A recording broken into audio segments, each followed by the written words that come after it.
Hey guys, Chris Fix here. I don't know if you remember, but last year I replaced these rusty brake pads because they're getting all seized up due to the rust on the ends here. Now, I replaced them with brake pads that I actually made myself. So I went up to Toronto to the NRS brake facility, and I literally built my own brakes from start to finish. I got to show the whole process in an awesome YouTube video so that you guys could learn how brake pads were made. I showed you the stamping machines, I showed you the NRS technology, I showed you the mechanical grip technology that grabs the brake pad material, showed you how the brake pad material is added to the brake pad, all that cool stuff.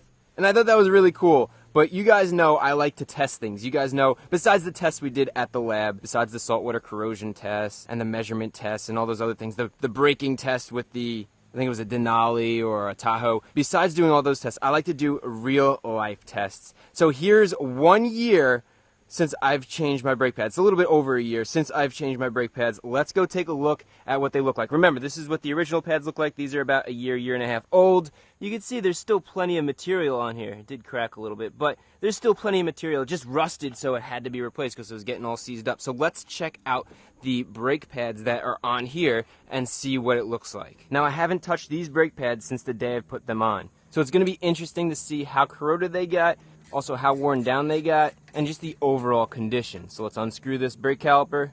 Let's open it up like a clamshell.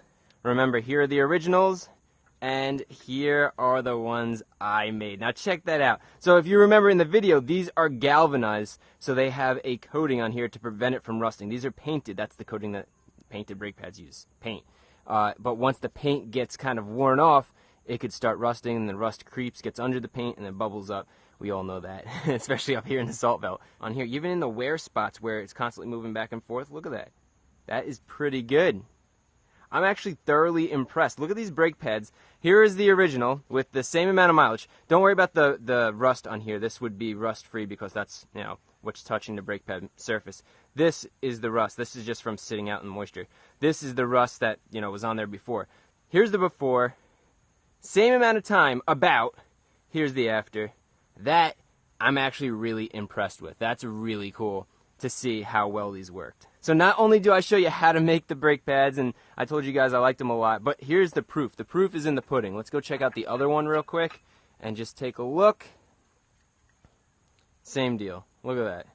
There's not even rust on here yet, which means that the sacrificial anode, the zinc layer, has not been removed completely, which is crazy. That's so awesome. That's exciting. Okay, well, I just wanted to show you real quick the difference because, you know, I like testing stuff, and it's important to me for you guys to see how things work, especially stuff I use in my videos.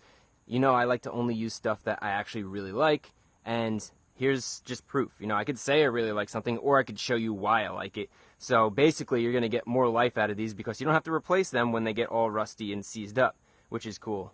So I will talk with the brand because obviously they invited me up there. I could shoot them an email. I'm going to see if I could get you a discount code. I'll link that discount code in the description if I get it. Just look for that. Look for like a promo code. I'm pretty sure they're going to give me something. I'll try to shoot for the sky, try to get you guys a really good discount. If not, it's still pretty cool just to see what it is. I'll link it in the bio and see the difference here. So there you go. And I'm going to go put this back because I want to get my brakes back on and take my truck back off-road. That's the other thing. These things have been off-road multiple times, a lot more than the old ones, and I go through a lot of water. Recently I went out and I went through a pretty big puddle that I was told isn't that deep, but we did get some pretty cool shots and the truck powered through, which is awesome. So there you go. Close these back up, tighten it down, and they are good to go for a pretty long time. I'll keep you guys updated. Next year I'll do the same update and we'll see how they last for 2 years, especially in the salt belt up in New Jersey where we get the salted roads, and I go down to the beach all the time. I'm impressed. You can see everything else is all corroded up. So that's pretty cool. Proof is in the pudding.